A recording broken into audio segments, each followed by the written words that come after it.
Now, let's kick off with the third panel, which is about the debt market that has really picked up during the last 3 years. So please come find your seat.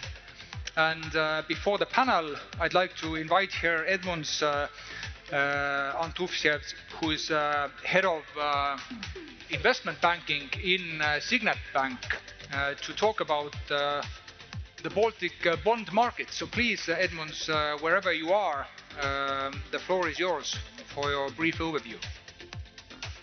Here you are.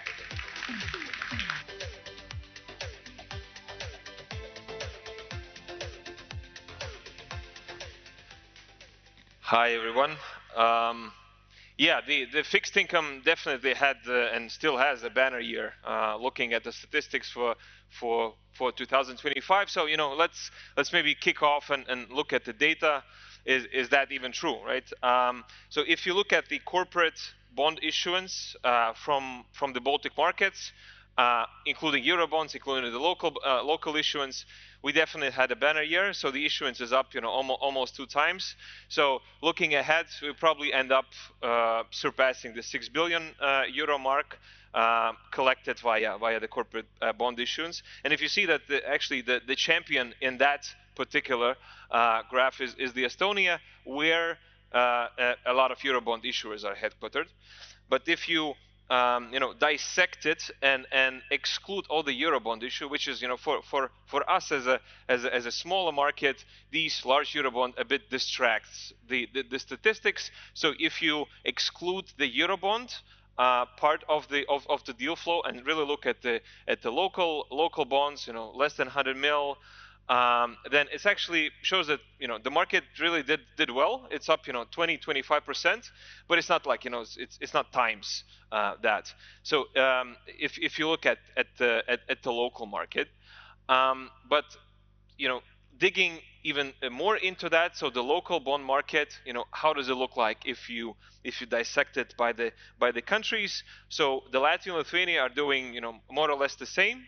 Roughly 400 million in the new corporate bond issuance this year, and Estonia is a bit lagging behind, but not significantly. Therefore, you can say that the whole Baltic corporate bond market is quite well balanced when it comes to the new issuances. When it comes to the number of the issuers tapping the bond market, it hovers around 100 corporates, and it's slowly, gradually increasing by roughly 5, 6, 7 companies. And when it comes to the count, it's actually the Lithuanians are the most active when it comes to the number of the issuers, and with the Latvians and Estonians are somewhat similar. What is interesting is that the more and more, once the market matures, we have more and more reoccurring companies staying in the bond market and doing the refinancings and using the debt capital markets as a financing tool. So this white part is the companies that stay in the bond market and do the refinancing. So they are repeat issuers, and it's quite well balanced, and also the newcomers are coming to the market, which also is a good sign. The public bond issues is that's the reason why why the bond market is so popular as a term, as a thing in the Baltic market. So the public offers really picked up in terms of the euro volume. It's probably be 3 times what we have seen in 2024. If you look at the number of the issues, it's actually it will definitely be higher than the last year, but it's more or less the same. What we don't include in the statistics is the tap issues. There are a lot of issuers are doing tapping the bond in the numerous issuances, so we exclude that and really look at the bond issue. If we dissect the industries and look at the bond market, including the Eurobond deals, so obviously the lion's share has the banking industry, large Eurobond transactions, and especially the banks have been quite active this year. So that's almost 60% from the total new issuance market. So if you include the large international deals, if you exclude that, and that's the graph from to the right, So that's, you know, the pie chart is more balanced. So you have alternative financing institutions, the real estate, services, you know, pretty much all the industries combined. If we would look at each specific market, you could see that in Latvia, and that excluding the Eurobonds. So if you look at the Latvia, so alternative financing industry is a large player in that, and that, you know, also the banking, you know, funding issued by the local banks that are not, you know, tapping the Eurobond market. Lithuania, to no surprise, you know, the real estate is dominating, but it's not like, you know, it's not like 2/3 of the new issuance come to the real estate. It's still, you know, quite balanced. And Estonian market also quite balanced with the real estate and alternative financials tapping the bond market. When it comes to the number of the issuers in the market, it's more or less also balanced across the industries and coincides with the euro split. When it comes to the secondary market, you know, quite crucial also for the institutionals, and we see the more and more activity on the secondary market with the bonds. You know, 2024 was definitely a fantastic year for the secondary market trading. I mean, we probably will not be near that level, but the secondary market trading in terms of the euro amount, in terms of the trades count, is still, you know, slowly going up. It shows that the market is, you know, healthy, and it also, you know, since the new public bond issuance is that active, that new issuance also steals some activity from the secondary market, because there's always a nice flow of the new issues coming to the market. And as a you know, to wrap it up, obviously, if you see that the statistics, you know, the market is booming, there's a lot of new issues going to the market. Obviously, the question is, so is the market overheat or not? And the Investor Pro survey did a survey in Latvia, and they asked, you know, a provocative question a bit, but so do you think that the bond market is overheating? And, you know, 85% said, you know, no, don't know, rather not. So there's you know, a very few, very small share of the market think that's maybe, you know, it's too much, maybe we reached the pinnacle or something like that. No, it just shows that, you know, we're quite balanced with that. So, you know, to wrap it up, we see the issuance gradually increasing. So the Eurobond market, you know, the international bond issuance this year was like super active, but looking at the local bond market, it's growing, you know, quite healthy, 20, 25, 30% growth in the number of issuers, growth in the euro amount. So, you know, across the board, healthy bond market going forward. Yeah, thanks.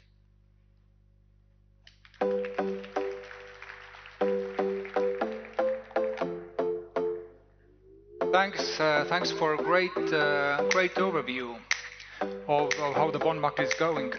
I'd like to ask now Edgars Lodziņš on stage. Edgars is partner at the COBALT law firm, and he will be moderating the panel that Yes. dives deeper into the bonds. Ladies and gentlemen, good afternoon. So very nice to see you all there. Edmunds, thank you very much for the presentation. It is actually amazing. So what we have done over the past few years. So bond market is really booming. So I remember this year's May, when we actually saw 6 or 7 bond issuances simultaneously competing with each other. So it's amazing. But growth brings growing pains, definitely. And such questions about standardization, collateral quality, investor protection, and on-market depths are now in front and center. Today, we have assembled a panel of great experts who sit at the different vantage points of this ecosystem, from investment banking and arranging to retail advisory and institutional investments. And we will also hear from our Nordic neighbors about what a mature high-yield bond market actually looks like. So, welcome on stage. I will start with Akvilė Skiparė, Head of Financial Institutions at the Nordic Investment Bank. Akvilė has extensive experience in corporate banking, risk management, and sustainability. In addition to leading NIB's partnership with Nordic Baltic banks to advance sustainable finance, she brings prior executive experience from SEB and board roles in Swedish-Lithuanian commerce, with a strong focus on talent development and diversity. Welcome, Akvilė. Thank you. Next one, Aleksi Saarni, Head of Debt Capital Markets, Finland, and partner at Pareto Securities. Aleksi has advised on more than 3 billion euros in high-yield bond transactions from issuers across the Nordics and Central Europe. In addition to leading DCM in Finland, he supports the development of Nordic debt capital markets as well. So, the next one, Andrius Švolka, Head of Capital Market for Baltics at Newsec. Andrius, welcome on stage. Andrius has over 17 years of experience in real estate markets. He spent 10 years at Northern Horizon, working on the Baltic Horizon IPO, SPO, bonds and acquisitions. At Newsec for 7 years, he has led around 60% of major Baltic real estate market deals, including Alpha, Galleria Centers, and Technopolis campuses in Tallinn and Vilnius. Welcome, Andrius. And last one, you already saw him, Edmunds Antufjevs. Edmunds has nearly 15 years of experience in capital markets, specializing in bond and share issuances for local companies. In addition to leading investment banking at Signet Bank, he serves as co-chair of the Capital Markets Committee at Finance Latvia and is a member of Nasdaq CSD Latvian User Committee. And I would dare to say even more. I would say that he is actually a key person here in bond market origination here in Latvia. So welcome on stage. So let's kick off. Aleksi, my first question will be dedicated to you. So Aleksi, the Nordic high yield market is one of the strongest and definitely most dynamic in Europe. So we hear that you have a lot of issuers, not even local, but such exotic continents as Africa and Latin America. And how you would describe the current status of the market? So we have a nice slide behind you. So. Yeah, no, I think that the Nordic bond market has definitely been booming over the past couple of years. I mean, what you're really seeing here on this slide is a long-term development of consistent growth. And last year we had a record year of nearly 20 billion euros being issued in the Nordic high yield market. And this year we've already exceeded that amount. And I think one of the interesting facts about the Nordic high yield bond market is that it's increasingly non-Nordic. So, you know, a couple of years ago, if we look at 2021, which was also a very strong year, we had roughly 60% of the issuers as well as all the investors coming from the Nordics, with the rest coming from continental Europe and the UK. But now that share has actually increased so that every other company that is issuing bonds under Nordic law, essentially in the Nordic high yield market, is actually coming from outside of the Nordics. And these are usually from continental Europe, from the UK, US, and as you mentioned, even Latin America and Asia. So it's quite interesting to see how our small local regional market has become even more global. And what's perhaps most interesting is that more than 2/3 of the demand, meaning the investors, actually come from outside of the Nordics now. So that's really the main shift we've seen in the Nordic high yield market over the past few years. Amazing. Okay, but what are the key features of this ecosystem? What makes it so attractive and well functioning? So, yeah, that's a very good question, and I think, you know, looking at the attractiveness, you need to look at both sides. So first of all, you have the issuers that it works for, and then the investors. And on the issuer side, we're seeing that companies find the Nordic high yield market quite competitive when it comes to pricing, for example. There is ample structuring flexibility available for the issuers. they also find that the issuance process is very swift. We only do private placements in the Nordics, so public offerings are not really a thing there. But at the same time, there's no requirement for a formal credit rating, so that also keeps the cost down. On the other hand, for investors, it's a bit different, but maybe complementary. So the investors get access to a very diversified bunch of companies. These come from many different geographies, so not only the Nordics anymore, but many other places as well. And as you'll see in the slide here, or in the chart on the below side, we find that every sector has issuers in the bond market. So it's a very diversified bunch of companies that you get access to from the investor side. And at the same time, I think over the past 20 years, the bond documentation in the Nordics has been more and more standardized. And this really makes it very easy for investors to know that if I invest in a Nordic bond, I know pretty much how it will be structured at the base case, and then you can go up or down from that a bit, but still there is a base standardized bond documentation. The legal frameworks are very predictable as well. We have a trustee regime which works. The enforcement mechanisms are also well known for investors.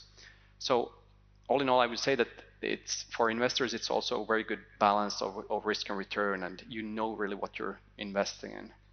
So I think that really means that for the Nordic ecosystem works for both companies as well as investors, and that's why we're seeing what we're seeing right now.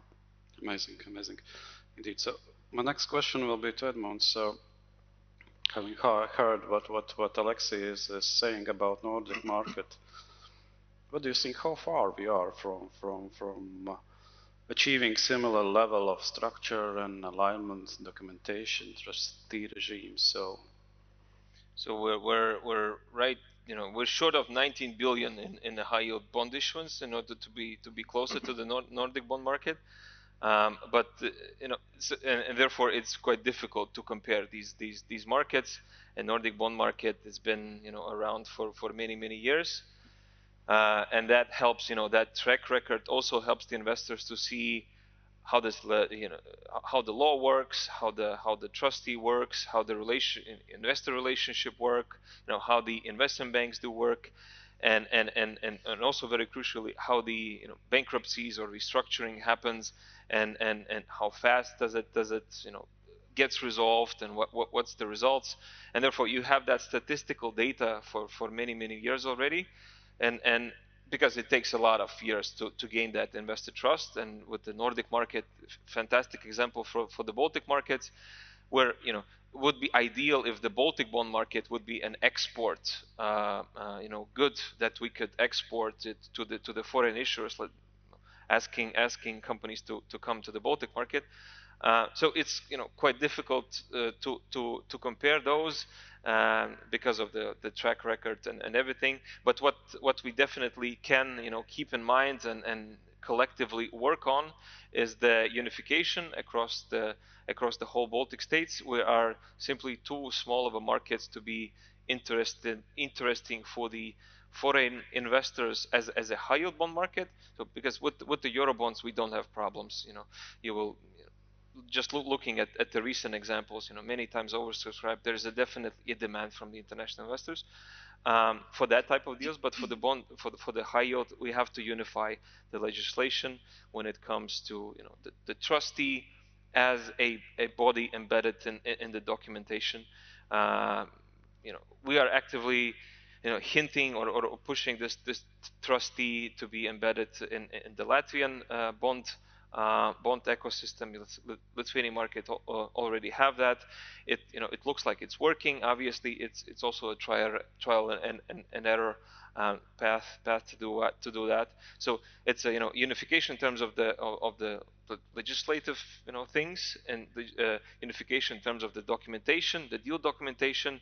Maybe the banks and the advisors could come together and decide on the one T's and C's format that's more or less streamlined, and then whatever you want to add on top, the marketing, the descriptions and all that could be unique.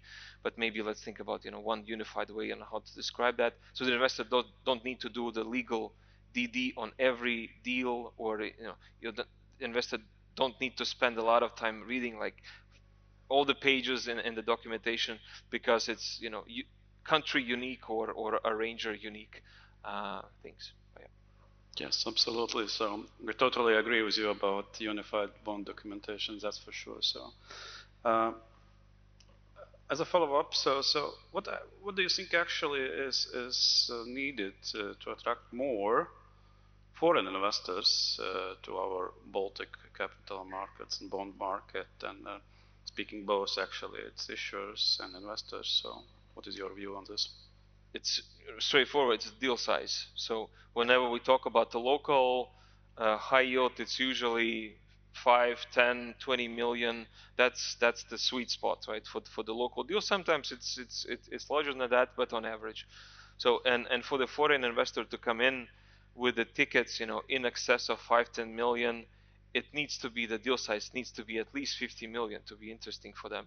And even the 50 million is borderline, you know, boring for them. Because for them, they need to deploy the capital in a meaningful way in terms of the ticket size. So they're not ready to deploy 500,000 in some Lithuanian or Latvian or Estonian company, because it just doesn't make sense for them. It takes, you know, it's just too small for the funds that they're managing. So the deal size is the most critical, and when we'll have the more deal flow, high yield deal flow with 50 mil plus, then all there will be a lot more attention from the foreign investors coming to the market for sure. Agreed. Okay, Andrius, my next question to you. So we saw from Edmund's presentation a couple of minutes ago that a large part of real estate bonds are actually issued in Lithuania and Estonia. So for example, for Lithuania, it was 44% of all issues in 2025. So why Lithuania? So what is going on there? So why the real estate sector is issuing bonds so much compared to Latvia? We like to compare Lithuania versus Latvia. Let's get into that then. No, for the context, all of us are capital markets, but I come a bit from a different angle, because I work for Newsec, and now our main business is sort of transaction advisory on commercial real estate deals. So if that's a shopping center, office, or whatever, then we would advise clients on the deal. But yes, high yields, that has been also, you know, a new topic, let's say, in our world. We see clients doing high yields for primarily, I would say, primarily for recently, last 5 years, maybe office development, because I guess Swedes wouldn't lend at so good terms. I've heard one client said that this is changing, but I guess last 5 years, high yields was a good mean to develop their project. And this is actually, you know, the capital markets in action.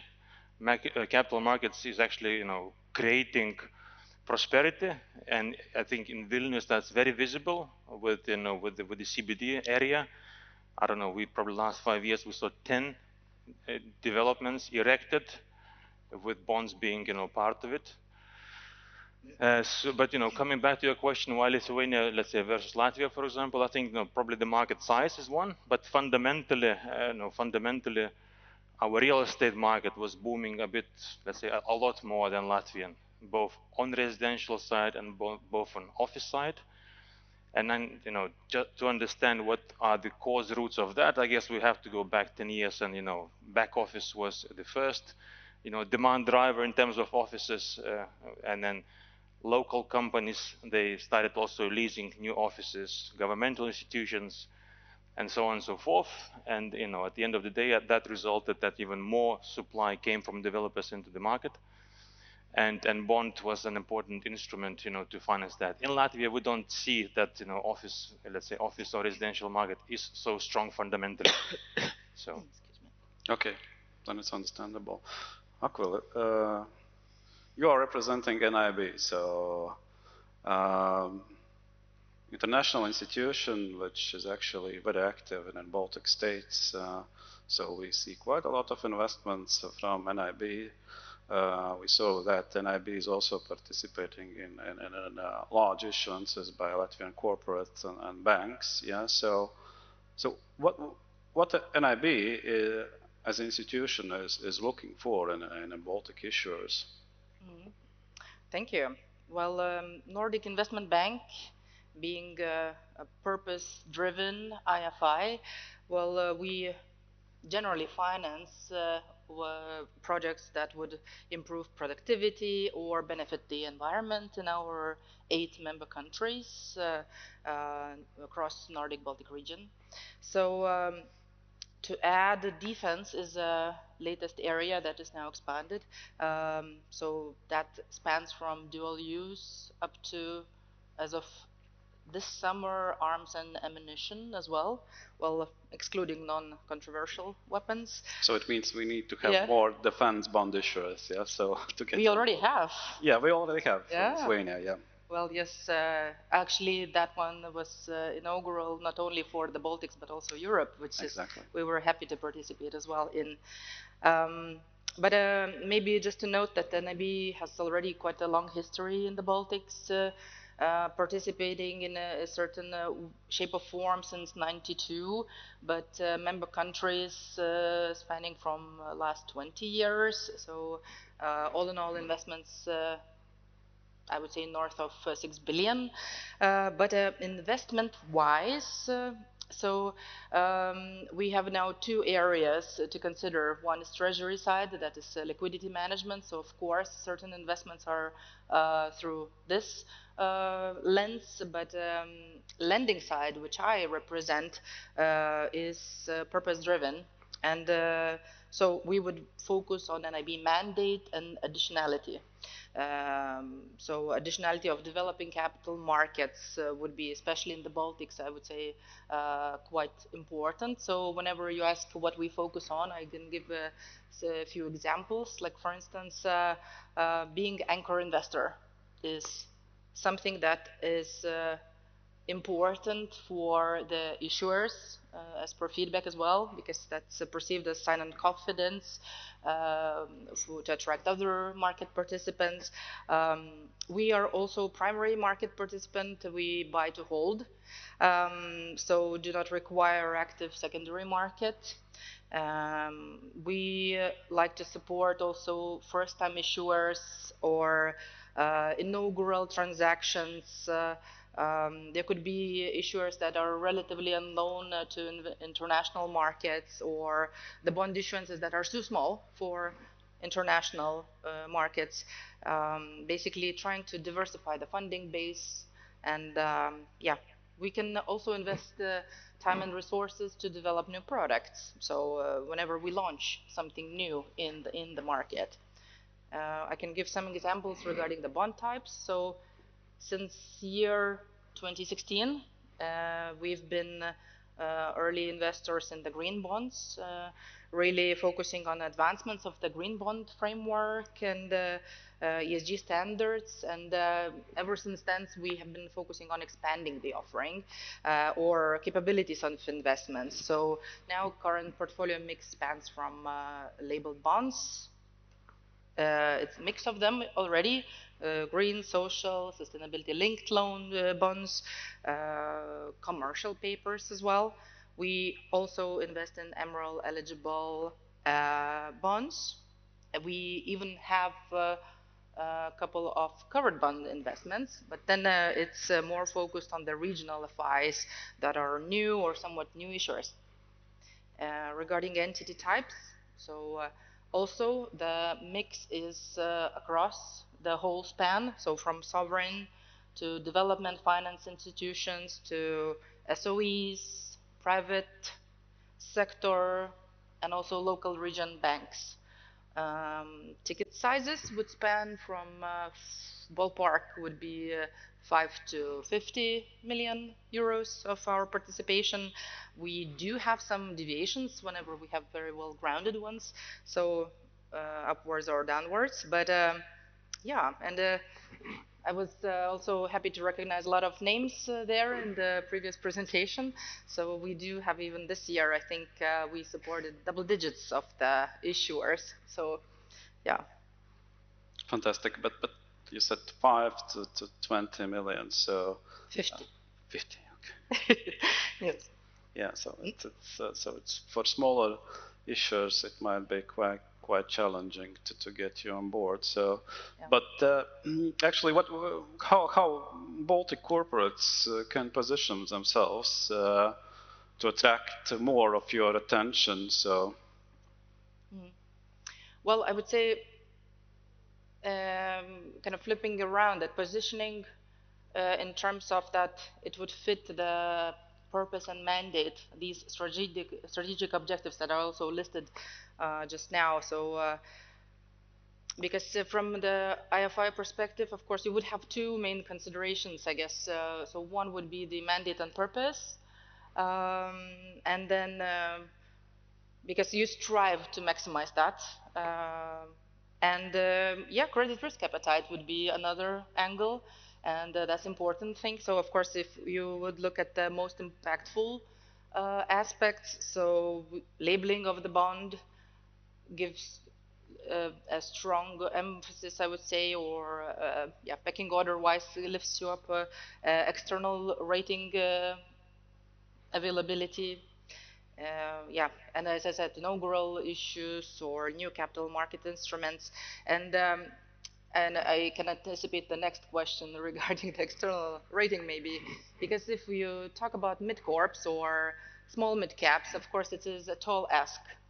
And so at NIB, the requirement of external rating, it is not a requirement per se. So you may very well be non-externally rated.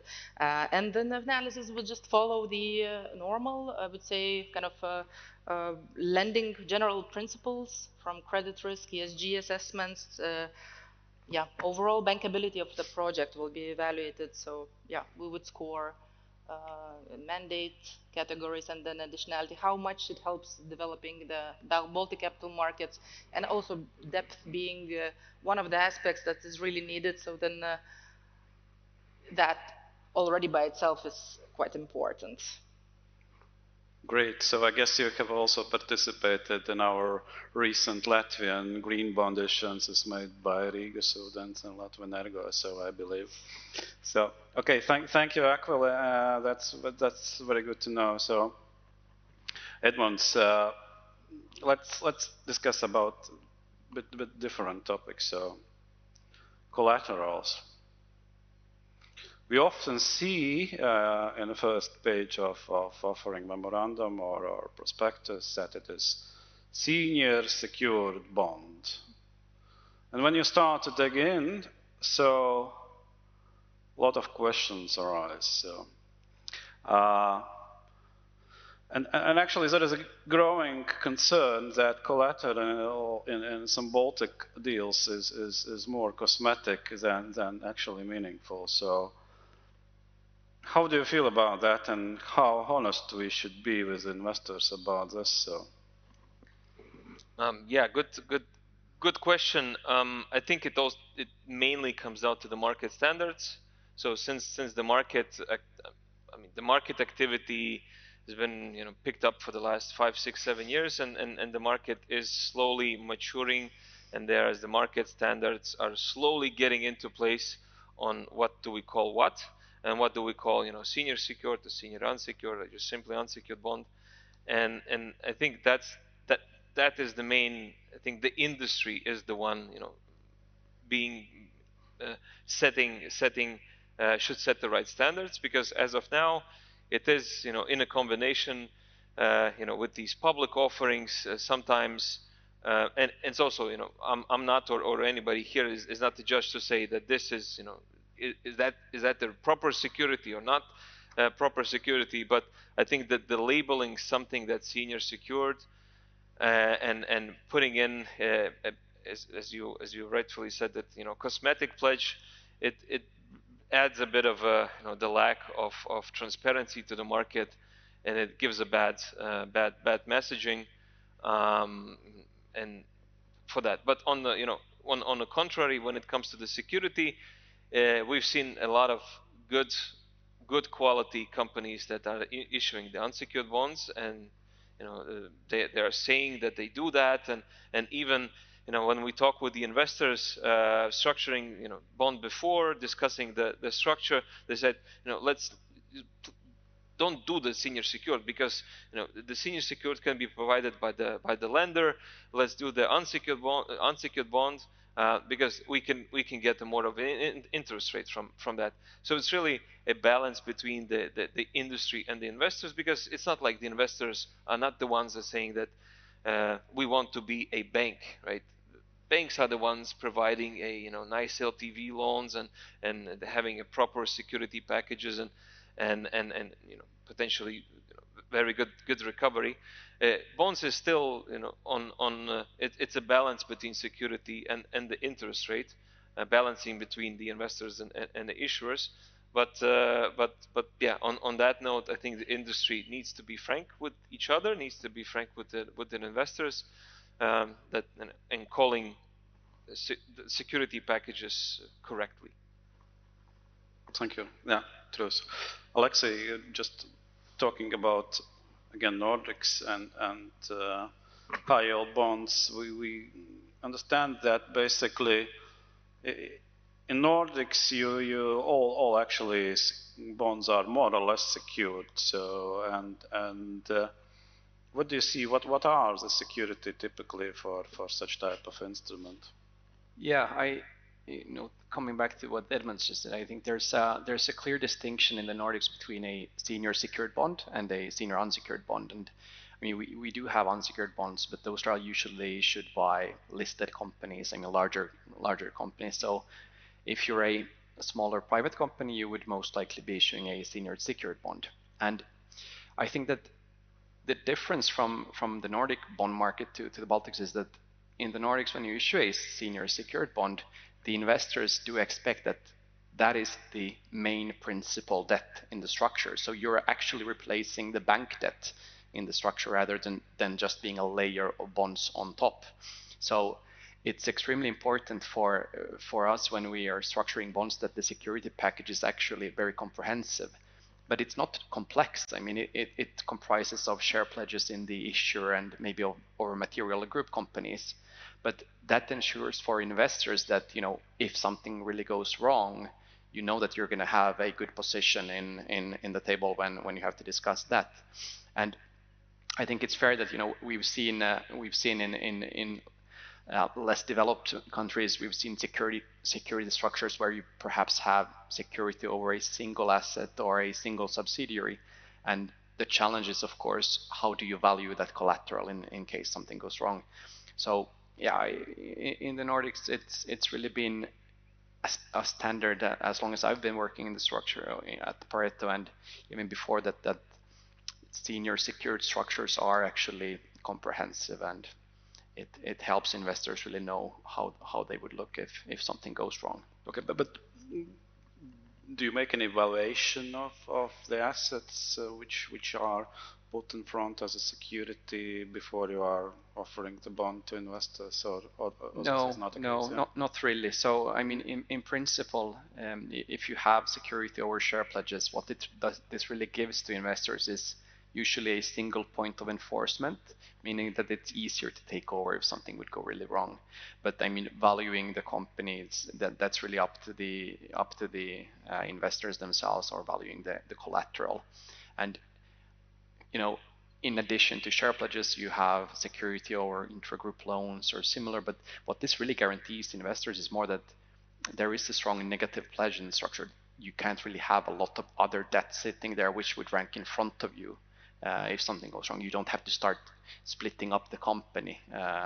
So for Nordic bond investors, and then mainly institutionals, I think the base case is that if something goes wrong, we will own the company. But that's not really what happens in practice. I mean, normally you just negotiate.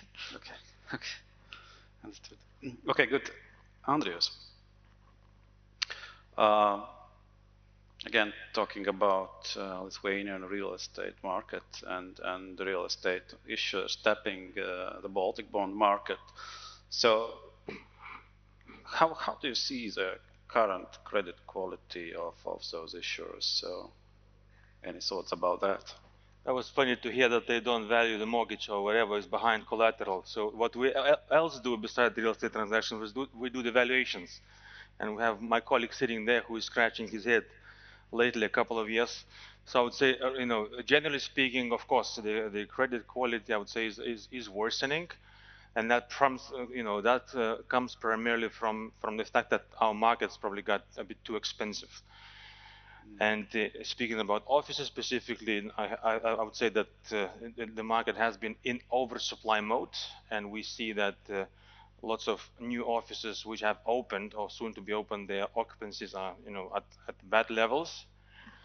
But maybe the good news for the bond investors, I would say that you still have collateral, you still have a sufficient cushion there, and this is more about how much return equity investors will be making, if any. But in terms of maybe recovering bond investors, nominals and returns coupons, I think that should be fine, maybe with the exception of a few. So no structural problems, I would say. Again, back to the office, since currently starting any new office would be a disaster, no one would make it, so there will be a lack of supply. So I guess the current market vacancy will be absorbed over, I don't know, 2-3 years roughly, and we should go back to normality. That's what's happening in Warsaw, that's what's happening in Vilnius. Maybe in Latvia or in Riga we don't have oversupply yet, only in Vilnius. So yes, collateral, I would say so far it looks okay for the bond investors. For equity investors, I think returns, they have been planning something completely different to what they will get. Right, okay, good. Let's discuss one more topic. So, about retail investors. Edmunds, in your presentation, we saw that public offerings are growing, and retail investors have become more and more important in any bond issuance. But this definitely comes with certain responsibility, and I would say quite a lot of responsibility for that. Especially when we talk about clear communication with retails and so on. Do retail investors properly understand the risks they are taking? And this is the first question. And the next one is how do you see the retail offer activity going forward? So. I think what I like is the trend, specifically maybe looking at the Latvian market, is that there are many public offers going to the market, but that's already established bond issuer that have issued private placement 2, 3, 4 years ago, and then they are refinancing that old bond after being already listed on the Nasdaq, after cleaning up their reporting, corporate governance, investor relations, etc. During those 2-3 years already being listed, and then they do the public offer. So in those cases, I think that gradual presence in the market and gradual investor relations obviously do help, and I don't think that it's somewhat of a bad sign that these companies that have been on the market for many years, you have all your financials out there, you have all the documentation in place, that the investor who wants to dissect that offer and who can read effectively, then he can get the information on that. What we do lack is, and I think the financial, not to say that the influencers or the bloggers or just the press or the media in general, I think the fixed income market is not that well covered. It's for the private individual, obviously more attractive is to talk about the shares, because 6, 7, 8%. Usually it's boring for the private individual that wants to have a rocket share price and to day trade, etc. So you get more attention to discussing the share activities, but the fixed income is maybe lagging behind in terms of the coverage, and therefore the ideal scenario would be that the local corporates would use the credit rating to publish the credit rating, and the investors willing to look more in depth than just blatantly looking at the interest rate would then read it and to make a decision. But since these smaller local bond issues are small in terms of the size, the ratings are expensive. It takes a lot of money and time and effort to do that. Maybe we can discuss about some initiative where these credit ratings could be co-funded by the state or something like that, because obviously that would help the transparency of the market to show that it's not about the prospectus or the offering doc or just the corporate presentation. There is this second opinion, independent on what it is. But when it comes to retail disclosures, I think the industry is already doing it by the book, right? And it's quite difficult for us, and obviously also for the companies. It's on the contrary. Nobody wants to have a bold text on the first page saying that this is the highest risk that we have in the business. It's still a business, relationships. You try to attract the funding, you try to attract the investors. But I think the documentation in general is in place. Maybe it's not that retail investor friendly to read it through 100 pages. Okay, thanks.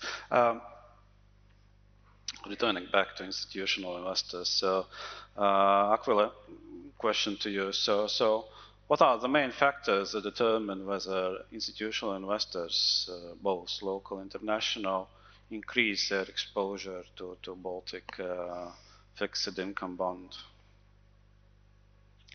Well, I would say I could re-summarize the key things, basically, that I think it's mostly important that it would, as I said, fit the strategic importance or the kind of the mandate and the purpose of the IFI. Of course, different IFIs have slightly different angles and a bit varying risk appetites. So kind of being a bit more conscious about those aspects. But yeah, but from an IB perspective, so then I think especially when it comes to Baltics, due to the still quite a way to go for the liquidity that we'd like to have here. So I think that already that the fact that the bond is issued here is already quite high in terms of evaluating, okay, will we add value if we invest? So and then come, of course, additionally that, okay, what is the purpose of this bond really? How it's going to benefit Baltic states, and yeah, and also being transparent, welcoming due diligence meetings, ESG evaluations, whatnot. But of course, so you have a range of readily available external opinions, and as you said, the more standardization you would have, the better it is. But then you would have another range that then you would go for individual in-depth due diligence. So then it's also possible to actually attract an IFI if you do not have the external rating as such.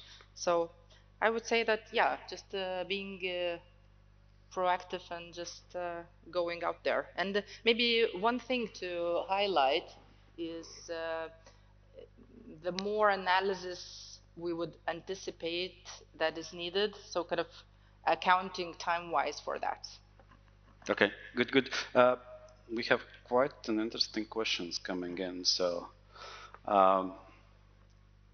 Andrius, to you. How often real estate transactions are financed by bonds plus equity and not banks plus equity? Will it change in the future? Rarely, I would say, with the exception of you, maybe a couple of funds. I'm thinking about Devox, maybe they have bond on the fund level. Let's say Acropolis, very few ones, I would say, but that might change in the future because currently the situation in the real estate market is that we have lots of funds who have been closed end, and their maturities are coming to an end. Liquidity is disastrous, and we have probably, if you count, we have approximately 1 to 1, if not 2 billion of assets within funds maturing in the next couple of years. So that's a lot. For the context, the commercial real estate transactional market per year, in a good year, that would be around 1 billion. And now with, I don't know, 10 funds coming to an end, that's going to be a big supply. So what they'll do, I don't know. But I would assume that they will start creating all sort of structures with, several layers, trying to prove that they can make, sufficient return on equity, because that has to be still 15% around to make that appealing, because otherwise you have lots of alternatives elsewhere. Yeah, okay, good. Next one, so quite an interesting question to Aleksi. What are responsibilities of the arranger in Nordics? Shouldn't arranger be responsible for filtering to risky issuers? Absolutely. That is really what we do every time we speak with new issuers as well. I mean, we need to have a view on the credit risk and whether this is something to sell. But at the same time, I mean, we are selling risk, right? So it is really up to us to decide whether that would be an investment that our investors would actually be looking at. But we need to ensure that it's in line with what we think the market can swallow and that there is not excessive risk involved. Edmunds, question to you. In a typical local high-yield bond issues, which investors play as a major role in pricing of the bonds, retail or institutionals? If you base your pricing solely on the public offer, it's quite difficult to price it rightly. Therefore, if you want to have a fair pricing, you do the pre-sounding, you speak with institutionals, you try to grasp what the pricing is, and then you go to the market. And then if you want, or you have a strategy to top it up with the public offering, or with the retail investors, that's a good scenario. If you just try to sense what the market is and go and try to pray for the retail demand, it's quite difficult, and it could backfire. Okay, and actually a quite similar question to Aleksi as well, but maybe a bit from different angles. So, do actually the Nordic high yield market is open for retails? For retails? Yes. Yeah, it is absolutely. But and how you then do the pricing? So who is driving that? It is institutional capital. So I think one of the points to remember is that we do private placements primarily. So that means that the minimum investment has to be 100,000 euros. Okay. So we usually not open for the smaller retail investors in a similar manner. Mm-hmm. But we've seen some public offerings in Germany utilizing the Nordic bond market. But it is institutionals driving pricing, definitely. Okay, good. So I guess we are running out of time, and maybe a quick question, Aleksi, to you about the bond funds. Do you see them in the Nordics? Bond funds, yes, absolutely. I think if you look at the development over the past 20 years, the credit funds in the Nordics have been one of the primary drivers of the Nordic bond market. So, when they have grown, the market has grown, the supply has grown, absolutely. Over the past couple of years, I wouldn't say that we've seen a lot of new credit funds in the Nordics. There have been some, but the primary growth has really come from US, UK investors, which have expanded their mandates to Nordic bonds as well. So now we're seeing more demand coming from outside of the Nordics rather than new funds. Okay, good. So yeah, indeed, we are running out of time. So one final question to you all. 20 seconds for each one. So in one sentence, what do you believe the Baltic market needs most in 2026? Akvilė, starting from you. Sure. I can give you one word or two sentences. So one word would be depth, I think. And then it is both from, the total volume of investments, but also issuances. But I think I would emphasize the number of issuers. Should it be SOEs or private issuers, and also number of investors. So rather than total volumes, but then how many you have of the ones that are on the demand side also. And maybe final heightened sense of urgency, since I think we really need to amp up our financial literacy efforts and easily accessible investment tools, especially in the light of the pension reforms. Some estimate 1 billion being available, at least in Lithuania next year. Good. Aleksi, please. There's a lot of great companies in the Baltics, so I would really just encourage all companies to evaluate whether the capital markets could be an option for them. Good. Andreas. Two things. First, that pension funds invest into high yields, real estate or whatever more, regardless of whatever's happening with the Lithuanian system. And second, I wish that next year we will continue calling high yields, but not junk bonds. Okay. Edmunds, please. I would just recommend that the market continues the path, the gradual, continuous, path in terms of the growth, in terms of the deal count, in terms of the companies. That the track that we are on is developing quite nicely. Fantastic. Okay, we are out of time. So, Akvilė, Aleksi, Andrius, Edmunds, thank you very much. So, round of applause to you.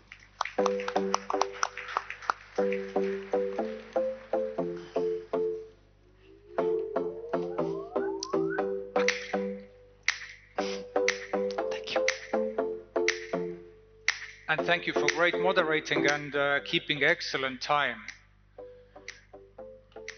Next on, we have two, I would say, pioneering case study. The first one, Rīgas ūdens, I hope I pronounced it right, and Agnese Ozolkāja. Wherever you are, please talk about the green bond issue. The floor is yours.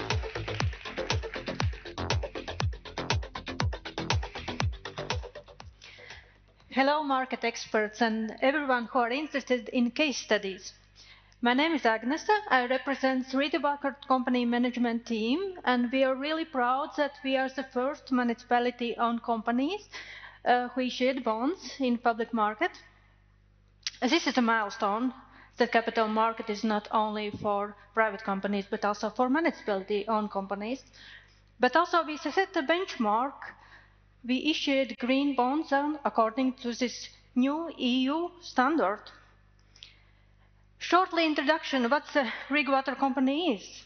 It's full cycle of water management company, largest in the Baltics, in total volumes half Latvia's volume, 100% owned by Riga City, and it's not a magic when you open a tap. Behind that is quite expertise from our engineers and complex solutions. We divide business into 4 main segments: water production, water delivery, wastewater collection, and wastewater treatment. For doing that, we have more than, around 3,000 kilometers of underground infrastructure, comparing its distance from this place to Lisbon, that is in Portugal. It's quite large.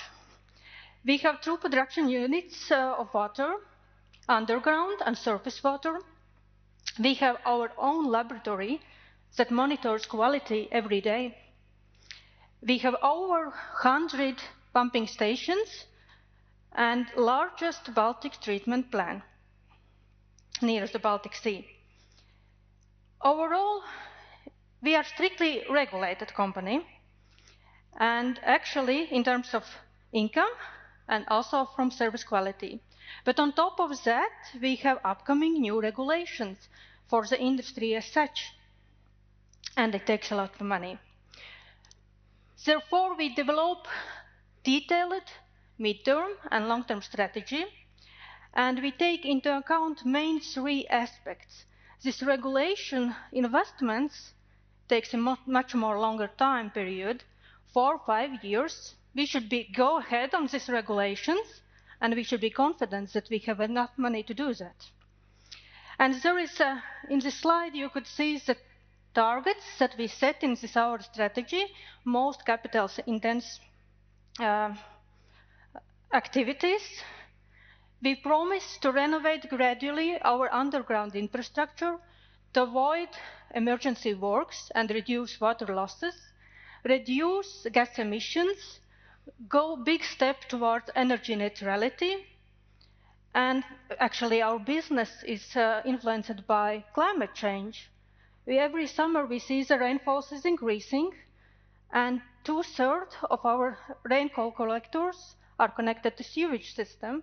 It means that we should expand our business. And together with ambitious investment plans that during the next 4 years around 235 million euros, we regulate also financial risks. We decide not to be dependent from one financer or few financiers. Therefore, we decided to issue bonds. And bond was a great tool to do it one step, diversified our funding. Since we provide also essential services for our customers, we decided to go in public, encourage our customers. And during this process, this 6 months preparing process of documentation, we also implement training for our employees, not only for bonds, but all types of investments. Increase our financial literacy for employees. And we are proud that part of investors also is our employees. But we have also gained for that.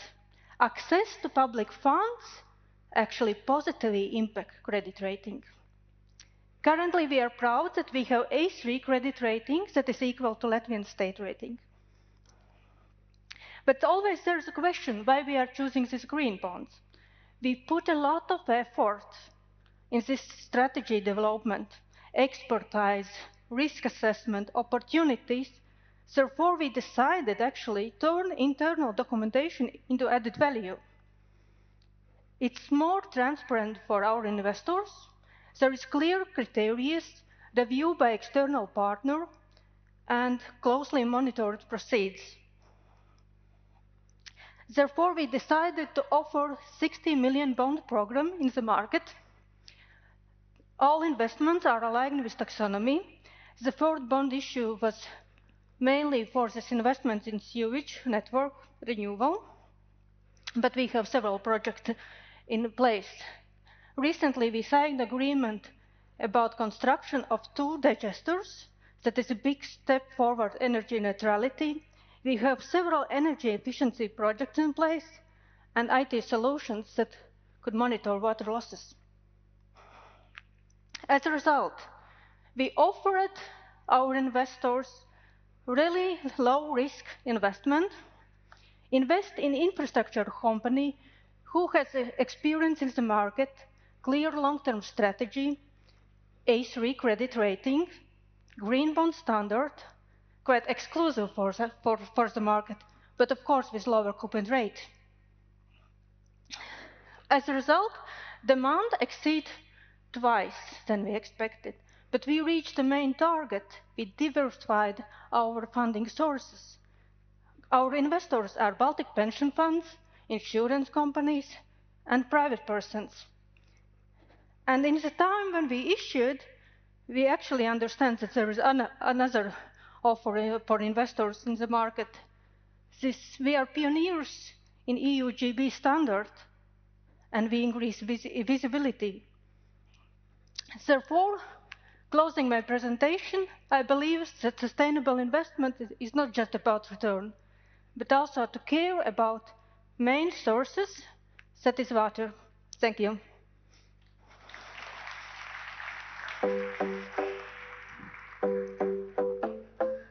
Thank you. Very inspiring. Next up is the CEO of VIK. Some might have heard about it. some not. But Nasdaq created a defense bond framework in order to support investing into defense projects in a transparent way. And VIK is the first company in the Baltics who has taken advantage of this project. So please tell us about it. Good afternoon, ladies and gentlemen. Thank you for invitation in this conference. Big pleasure for me. So today I try to share my experience, how we issued bonds under Nasdaq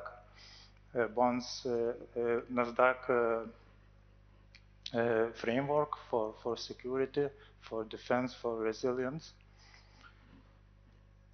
So I'm new in this field. Let's say I started just last year in December and just started and begun to improve our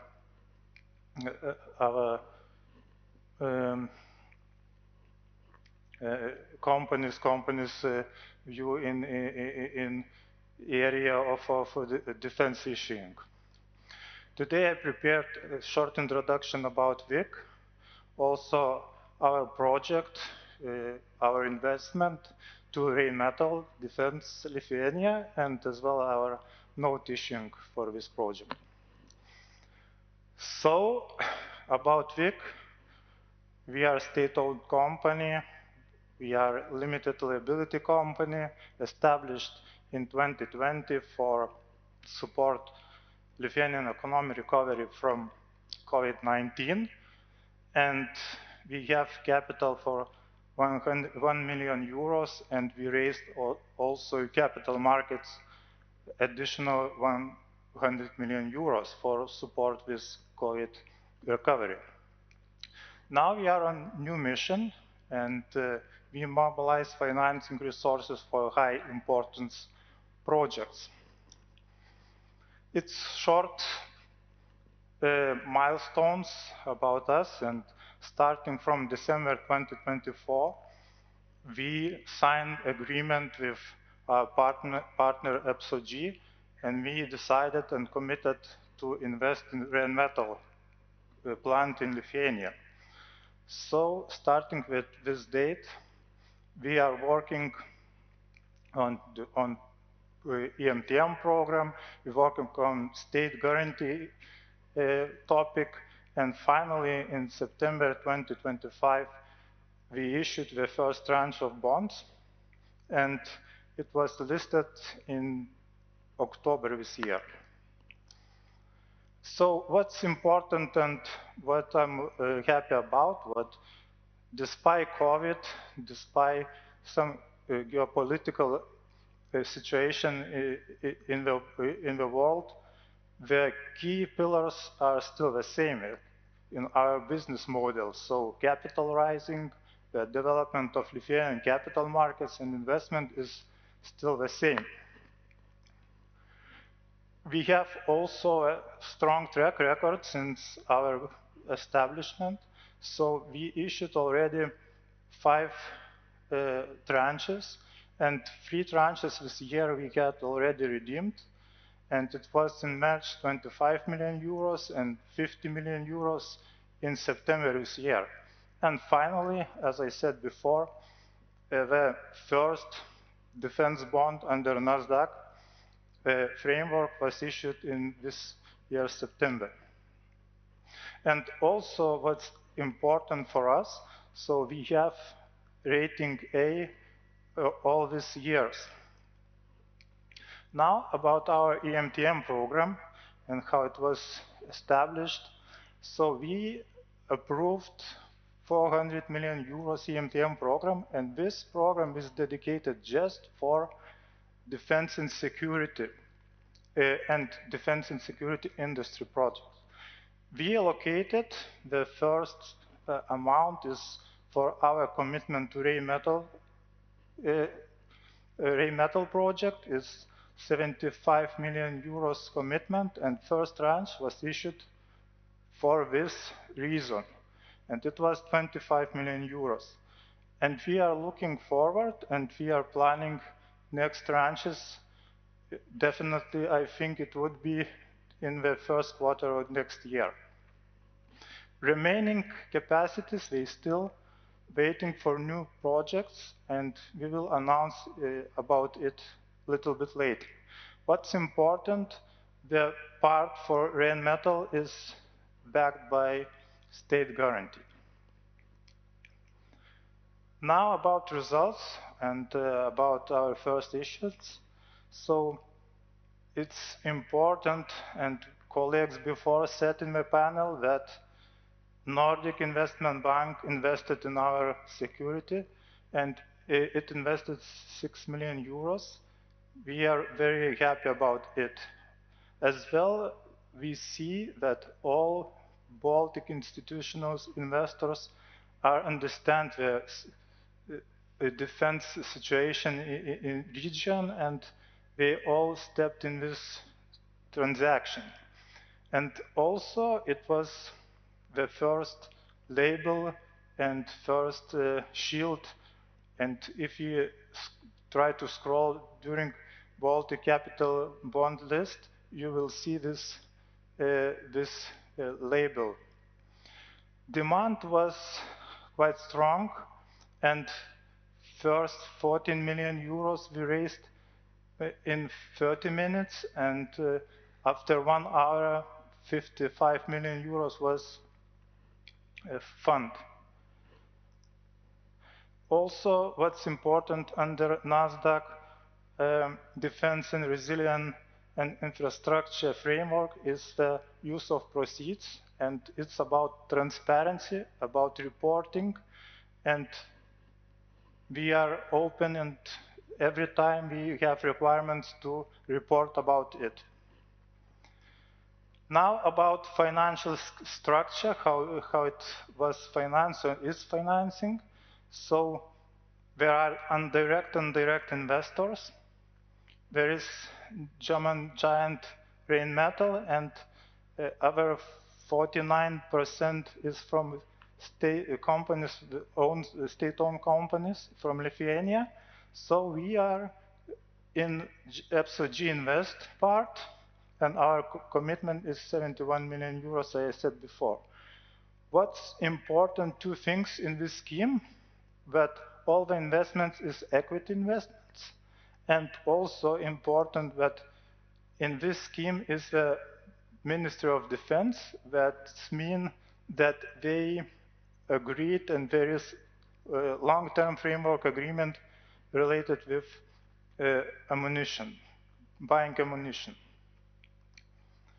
And also just slide about who is EPSO-G, our partners. So it is also a state-owned company. It's a holding, energy holding, and with 6 subsidiaries, and 2 of them, Elite Grid and Amber Grid, is on the list of Nasdaq Baltics. There is key highlights just to show some figures about our project. So we expect that the plant will start operation in 2027 in Q1. Expectation is 2026 in December. And as an investor, we expect also dividends. And let's say there is in consideration our exit strategy. So we are thinking about exit after 6 or 7 years. And as we can see, the expected investment in this project is about 300 million euros. So this is key takeaways, and this picture on the right side is in groundbreaking ceremony in this month in Baisogala, the place where the plant will be built. So what we can say after this long period of work, so we are happy that Baltic capital markets, they understand the strategic investments, and all this Nordic influence as well help us to raise capital. Also, it is scalable model, and we think that in the future it let us to raise capital more efficient. And the framework matters. That it's big. It's the first step, and it's leadership from Nasdaq to show how they support capital markets and defense. And this framework is unlock investor confidence, I think. So thank you.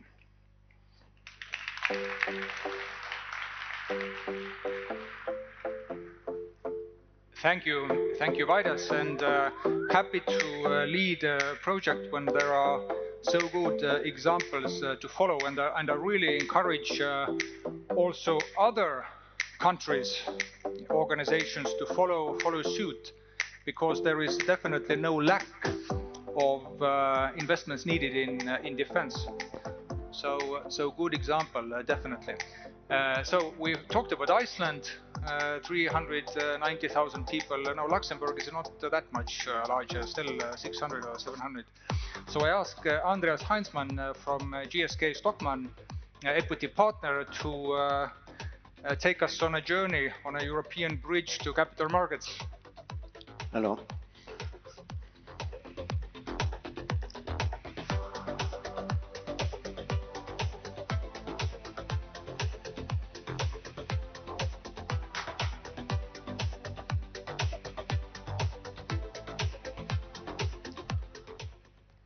Yeah, good afternoon, ladies and gentlemen. It's great to be back in Riga for the Baltic Capital Markets Conference.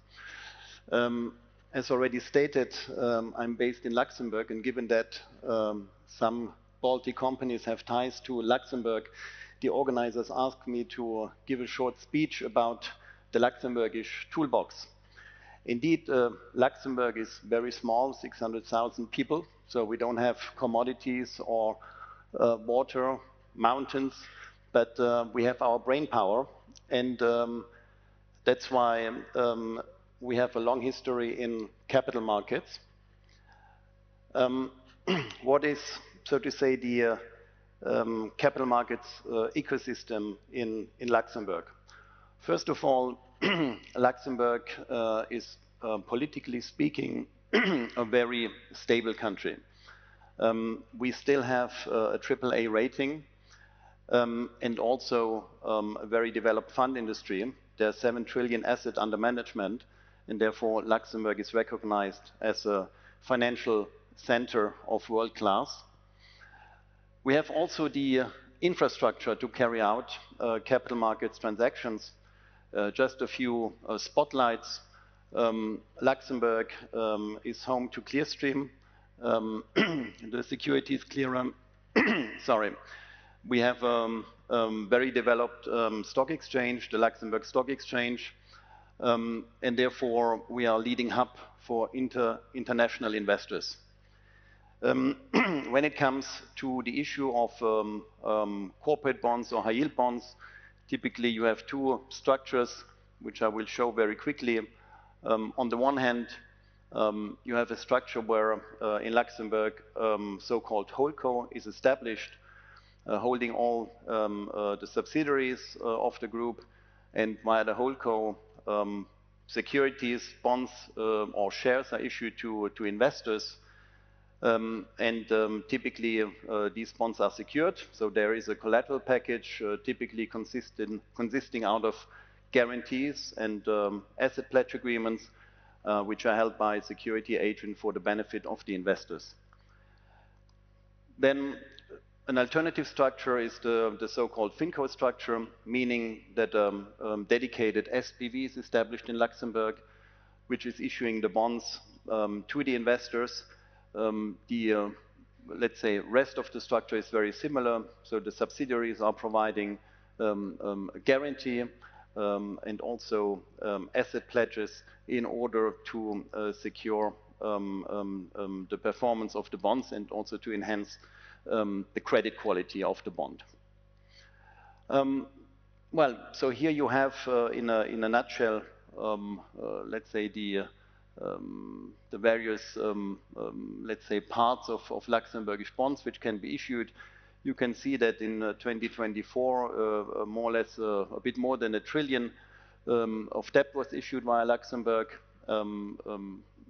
Mostly these securities were listed on the Luxembourgish Stock Exchange. You have corporate bonds, high-yield bonds, green bonds, Islamic finance instruments, and also RMB denominated instruments, so-called dim sum bonds. Why is that so? I mean, on the one hand, Luxembourg offers a very flexible corporate law that goes for IPOs, where we have various mechanisms to issue shares, but also a flexible system to hold shareholder meetings after the IPO. For the bonds, it's the same. I mean, given that maybe 15, 20 years ago, Luxembourg law was not so famous or used in international capital markets operation, that has clearly changed. And we have developed a local high-yield bond market where the bonds typically are governed by Luxembourg law, and this is also accepted by international investors. One should also not forget the collateral aspect. Under Luxembourg law, Luxembourgish or assets deemed to be in Luxembourg can be secured in a very lender-friendly manner. And if we have a public offer, then obviously the prospectus regulation applies, and the relevant disclosure in the prospectus regarding the issue needs to be made. Another part of the Luxembourgish capital markets framework, but more with regard to private placements, are the securitizations. I just put down a few numbers. We have a securitization law from 2004, which is tried and tested in the market. We have currently up to 1,600 securitization vehicles. Most of them are regulated. A few of them are also regulated by the Luxembourgish regulator. But typically, the assets which can be securitized are very vast. So you can see here a bit more exotic assets like carbon credit, crypto, commodities, or art, in comparison to more traditional assets like receivables, real assets, private equity, infrastructure, or loans. All that can, so to say, be bundled in a securitization vehicle, and I will show you now two structures in that regard. That's, so to say, the standard structure. Typically a securitization vehicle, which can be a fiscally transparent or fiscally opaque structure, is set up, held by a Stichting or by a trust. That vehicle issue notes to typically institutional or well-informed investors, and with the issue proceeds, certain assets are acquired, and then from these assets or from the income streams from these assets, the notes are repaid to the investors.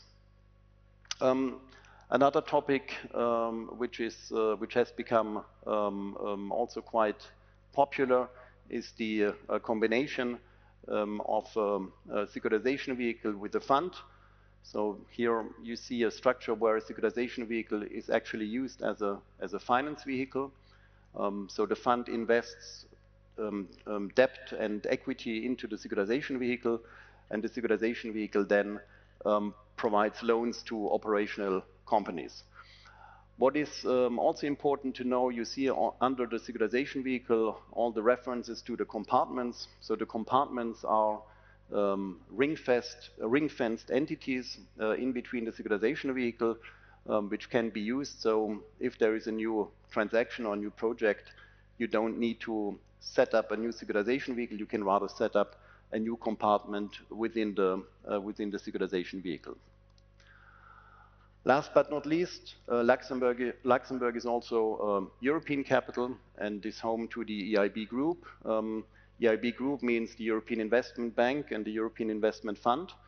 Both entities are engaged on the one hand in providing loans for large-scale projects, but also providing guarantees in order to free private capital for financing, for SME financings. After the Brexit, these guarantees are now typically governed by Luxembourg law. So also here you see an angle where Luxembourg is important. Last but not least, Luxembourg has also a dedicated DLT framework. Over the last years, the Luxembourgish Parliament has voted for DLT or blockchain packages. The main takeaways are that a token is seen under Luxembourg law as a dematerialized security, and these securities can also be used as collateral under our collateral law. So that, in a nutshell, brings together all the elements for a very comprehensive capital markets infrastructure in Luxembourg. If you have any questions, please let me know. Otherwise, I'm still around if you want to join me later. Thank you very much.